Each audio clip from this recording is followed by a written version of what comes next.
Good morning students. आज हम अपना नया चैप्टर स्टार्ट करने जा रहे हैं और चैप्टर का नाम है रासायनिक बंध तथा आणविक संरचना, यानी कि chemical bonding and molecular structure. तो सबसे पहले तो हम वर्ड पढ़ेंगे कि केमिकल बॉन्डिंग होती क्या है और ये केमिकल बॉन्ड्स बनते क्यों हैं। ठीक है, अब हमें पता है कि जो तत्व हैं, तत्वों के परमाणु स्वतंत्र अवस्था में नहीं रह सकते। सभी तत्वों के परमाणु की टेंडेंसी होती है कि वो केमिकली कंबाइन करके, यानी कि रासायनिक रूप से संयोग करके अणु बनाते हैं। और जब दो या दो से अधिक परमाणु रासायनिक संयोग द्वारा अणु बनाते हैं तो उनके मध्य कुछ आकर्षण बल काम करता है, जिसकी वजह से वो एक दूसरे से बंधे रहते हैं। ठीक है, जिसके फलस्वरूप उनकी ऊर्जा में कमी आती है और उन्हें स्थायित्व मिलता है। ये चीज़ बहुत पहले भी कई बार हमने बता चुकी है कि किसी की भी ऊर्जा जितनी कम होगी वो उतना ही ज़्यादा स्थायित्व होगा। तो रासायनिक बंध क्या है कि किसी अणु में विभिन्न परमाणु जिन आकर्षण बलों द्वारा एक दूसरे से बंधे रहते हैं वे बल रासायनिक बंध कहलाते हैं। ठीक है, अगर आपसे पूछा जाए कि वो एक बंध द्वारा बंधे क्यों रहते हैं, क्योंकि जब वो रासायनिक बंध बनाते हैं तो उनकी ऊर्जा कम होती है और वो स्थायित्व को प्राप्त करते हैं, यानी कि उनमें स्टेबिलिटी आ जाती है।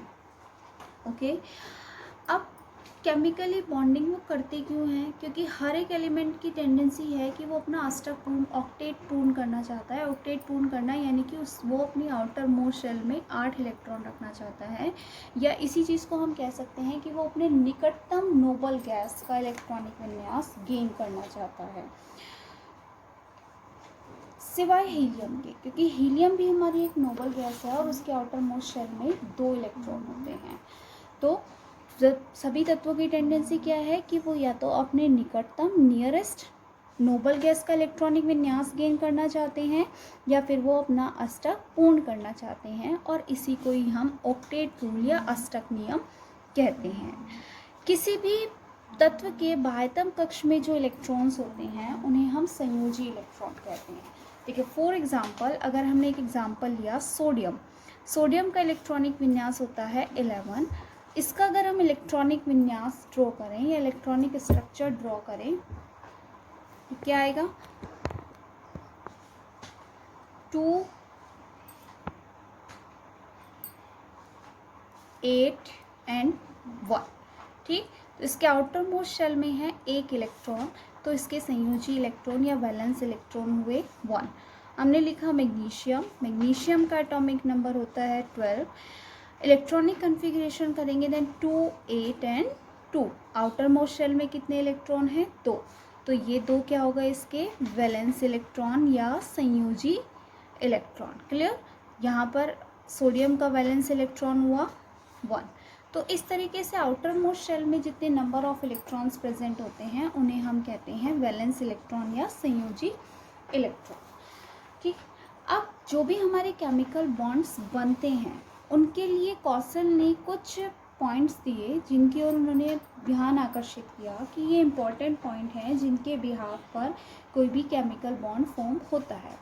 उसमें सबसे पहला पॉइंट आया कि जो हमारी आवर्त सारणी है, आवर्त सारणी में उच्च विद्युत ऋणात्मक वाले हैलोजन्स, क्योंकि हैलोजन परमाणु की विद्युत ऋणात्मकता सबसे ज़्यादा होती है और क्षार धातुएं विद्युत धनात्मक सबसे ज़्यादा होती हैं। ठीक है, उन सब के बीच में उत्कृष्ट गैस द्वारा पृथक रहते हैं। अब देखो उत्कृष्ट गैस द्वारा पृथक कैसे रहते हैं, हम पढ़ते हैं कि सबसे पहले आता है हमारा लिथियम। ठीक है, सब हाइड्रोजन से हाइड्रोजन एंड हीलियम, हाइड्रोजन और हीलियम के बाद आता है lithium, beryllium, boron, carbon, sex, nitrogen, oxygen, fluorine and neon. This is halogen. Clear, halogen. Neon के बाद फिर हम आ जाते हैं सोडियम, मैग्नीशियम, एल्यूमिनियम, सिलिकॉन। इस सीक्वेंस में हम चलते जाते हैं। अब ये हैलोजन है और ये हमारा क्षार धातु है, यानी कि एल्कली मेटल है, क्षार धातु, यहाँ इसी को हम बोलते हैं एल्कली मेटल। तो इन दोनों के बीच में क्या रहा है, एक नोबल गैस।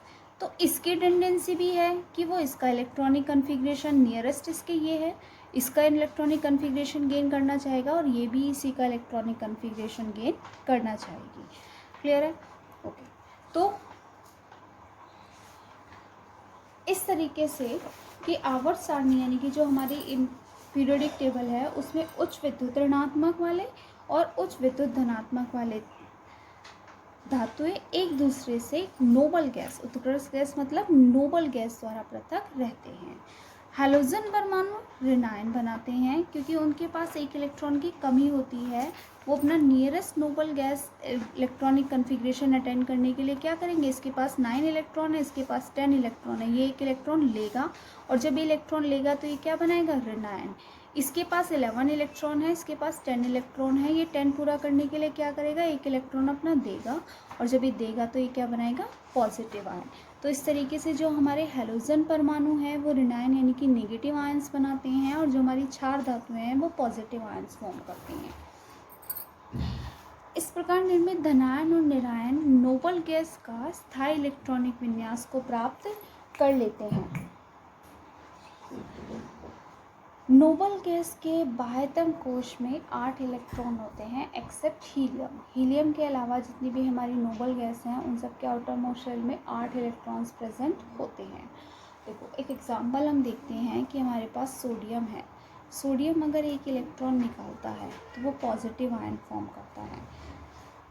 उसका इलेक्ट्रॉनिक विन्यास है नियॉन 3s1। नियॉन का मतलब है यानी कि 10 इलेक्ट्रॉन एंड 1 11 हो गया। सोडियम एक इलेक्ट्रॉन निकाल दिया तो अब उसके पास सिर्फ 10 इलेक्ट्रॉन्स बचे। इसी की तरीके से हैलोजन यानी कि क्लोरीन परमाणु 17 इलेक्ट्रॉन होते हैं, 10 to 12 एंड 5 15।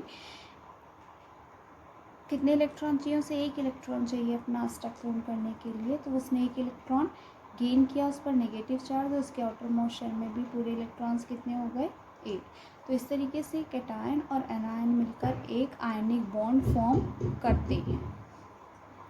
यहाँ तक क्लियर है सभी को? ठीक है। इसके बाद जो हमारे केमिकल कॉम्बिनेशंस होती हैं वो केमिकल कॉम्बिनेशंस मेनली 3 तरीके से होती हैं। या तो ट्रांसफ़र ऑफ इलेक्ट्रॉन होगा, इलेक्ट्रॉनों के स्थानांतरण द्वारा होगा। दूसरा इलेक्ट्रॉन्स की शेयरिंग होगी। जब इलेक्ट्रॉन्स का ट्रांसफ़र होता है तो आयनिक बॉन्ड्स बनते हैं, जब इलेक्ट्रॉन्स की शेयरिंग होती है तो हमारे कोवेलेंट बॉन्ड्स फॉर्म होते हैं। तीसरा कि इलेक्ट्रॉन की एक ऐसी साझेदारी होती है जिसमें जो दोनों इलेक्ट्रॉन हैं वो कोई एक ही परमाणु देता है, तो उस तब हमारे उपसह संयोजक बंधों का निर्माण होता है। तो हम तीनों टाइप्स के बॉन्ड पढ़ेंगे। तीनों टाइप्स में बॉन्ड को कौन कौन से फैक्टर उन्हें इफेक्ट करते हैं और इनकी कैरेक्टरिस्टिक्स क्या हैं। फर्स्ट हम लेते हैं आयनिक बॉन्ड। आयनिक बॉन्ड में क्या है, इलेक्ट्रॉन कम्प्लीटली ट्रांसफ़र होगा यानी कि एक एटम अपना इलेक्ट्रॉन दूसरे एटम को दे देगा। परमाणुओं के मध्य इलेक्ट्रॉनों के स्थानांतरण के द्वारा जो बंध बनते हैं उन्हें आयनिक या वैद्युत संयोजक बंध कहते हैं। क्लियर? आयनिक या वैद्युत संयोजक बंध कहते हैं। इसमें जो इलेक्ट्रॉन देने वाला होता है वो धातु होती है और जो इलेक्ट्रॉन एक्सेप्ट करने वाला होता है वो धातु होती है, यानी कि ये बॉन्ड जो है मेनली धातु व धातुओं के मध्य बनते हैं। एक परमाणु इलेक्ट्रॉन त्याग कर धनायन तथा दूसरा परमाणु इलेक्ट्रॉन ग्रहण करके ऋणायन बनाता है। फॉर एग्जाम्पल देखो हमने सोडियम क्लोराइड, सोडियम के आउटर मोस्ट शेल में है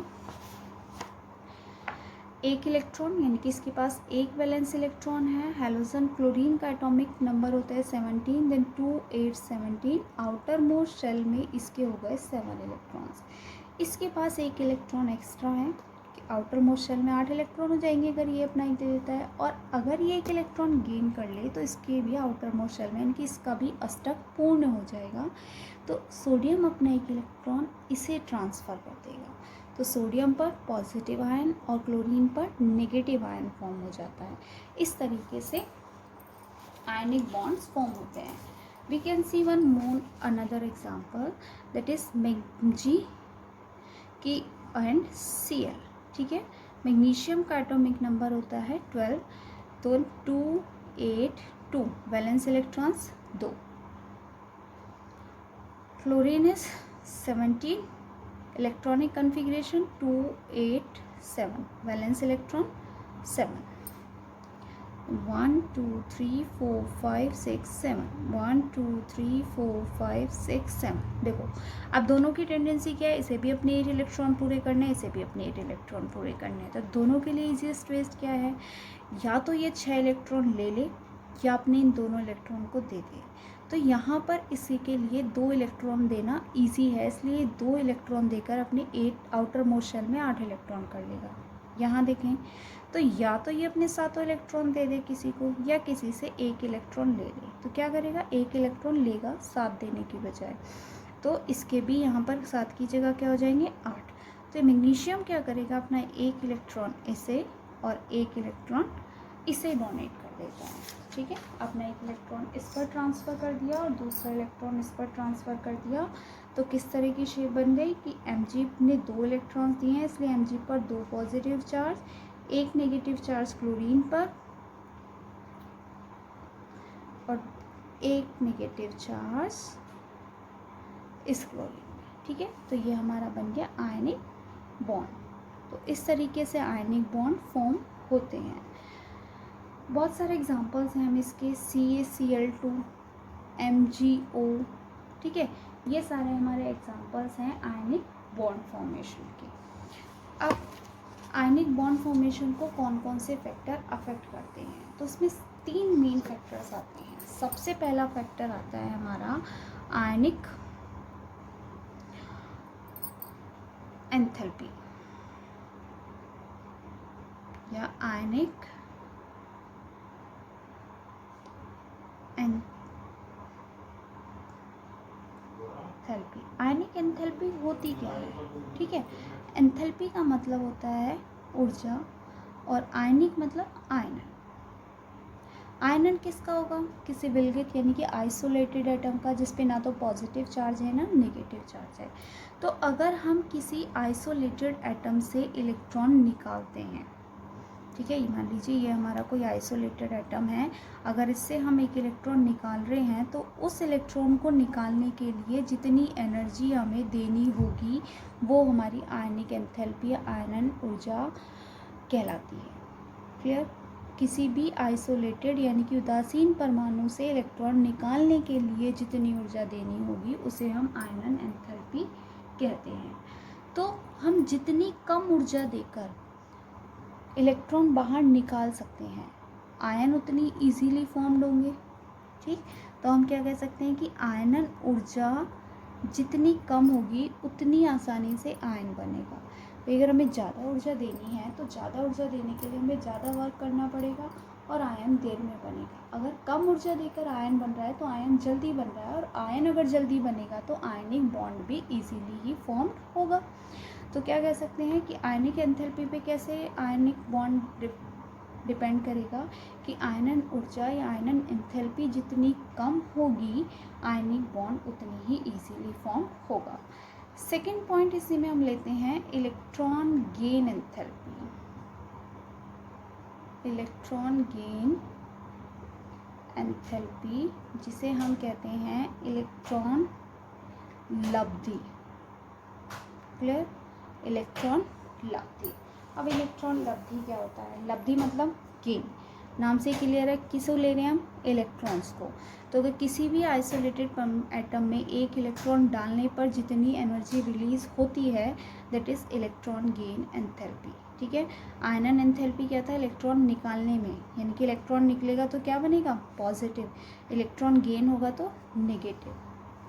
ठीक है, तो इलेक्ट्रॉन गेन एंथैल्पी जितनी ज़्यादा होगी आयन्स भी उतनी ही इजीली फॉर्म्ड होंगे।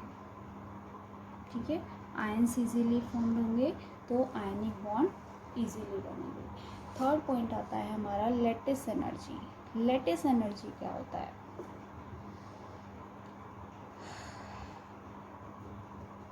किसी भी लैटिस यानी कि जालक को तोड़ने के लिए हमें पता है जितने भी हमारे आयनिक कंपाउंड हैं वो सॉलिड फॉर्म में होते हैं और उस सॉलिड को तोड़ने के लिए या उसके जो जालक है, उसकी जो स्ट्रक्चर है, उसे तोड़ने के लिए जितनी एनर्जी रिक्वायर होती है उसे हम कहते हैं लैटिस एनर्जी। मान लीजिए हमारा एक लैटिस है, इसके आयंस को ब्रेक करने के लिए, यानी कि हम सोडियम क्लोराइड ले रहे हैं तो हमें सोडियम आयंस को अलग करना है और क्लोराइड आयंस को अलग करना है। तो इन्हें ब्रेक करने के लिए जितनी ज़्यादा एनर्जी हमें लगेगी उस या जितनी एनर्जी की रिक्वायरमेंट होगी उसे हम कहते हैं लैटिस एनर्जी।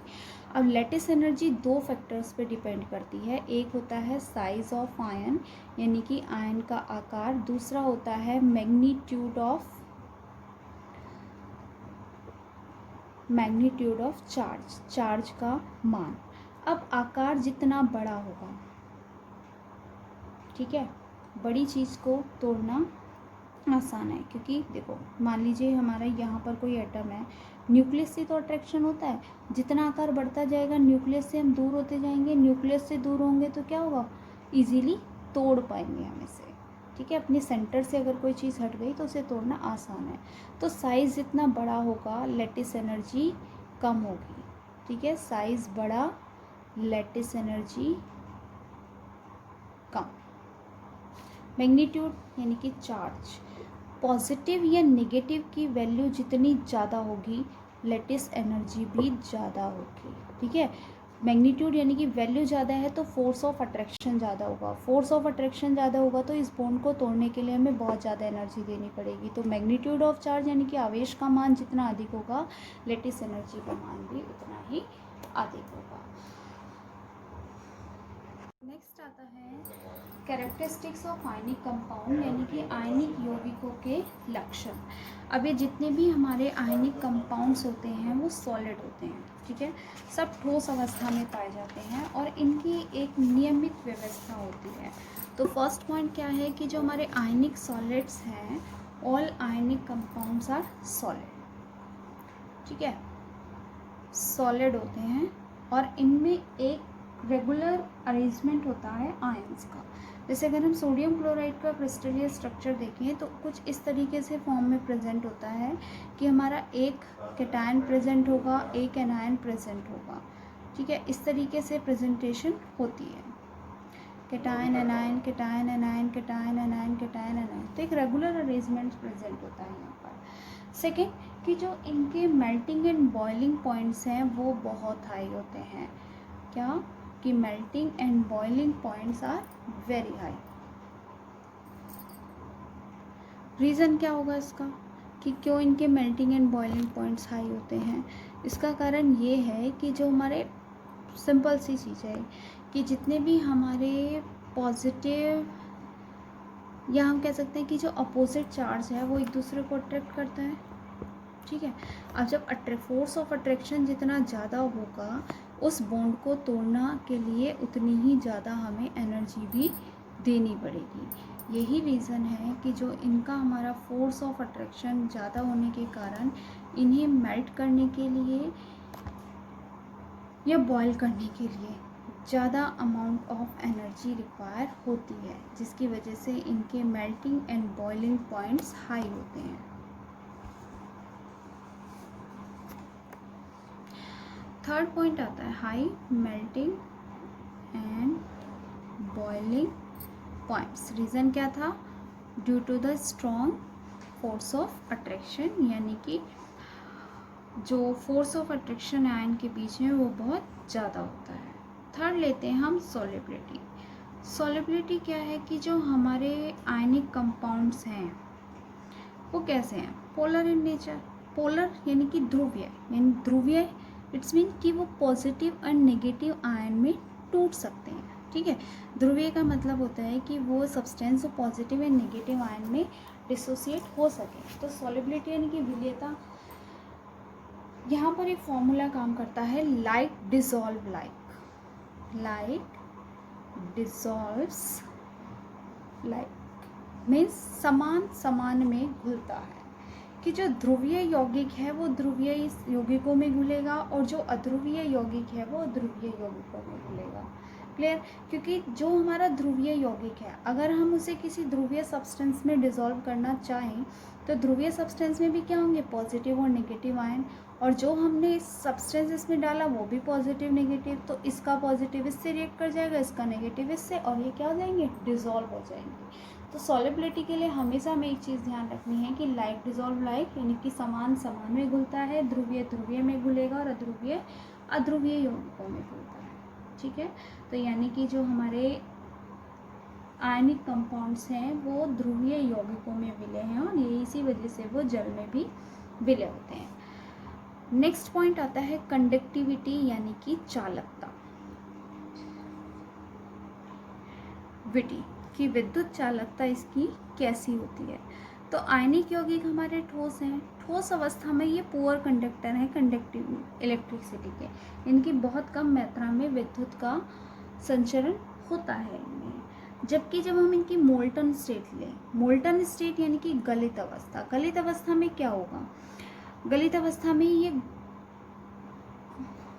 गुड कंडक्टर है इलेक्ट्रिसिटी के, या मोल्टन स्टेट हम बोल सकते हैं। रीज़न क्या होगा कि जब हम इसे गलित अवस्था में ले रहे हैं तो वहाँ पे ये आयनिक फॉर्म में प्रेजेंट होते हैं, ये आयनिक अवस्था में प्रेजेंट होते हैं गलित अवस्था में या मोल्टन स्टेट में। जब ये आयनिक फॉर्म में प्रेजेंट है, इनकी पॉजिटिव और नेगेटिव आयंस हैं और इलेक्ट्रिसिटी को कंडक्ट होने के लिए आयंस की रिक्वायरमेंट होती है, इसलिए मोल्टन स्टेट में तो ये गुड कंडक्टर हैं और सॉलिड स्टेट में ये पुअर कंडक्टर ऑफ इलेक्ट्रिसिटी।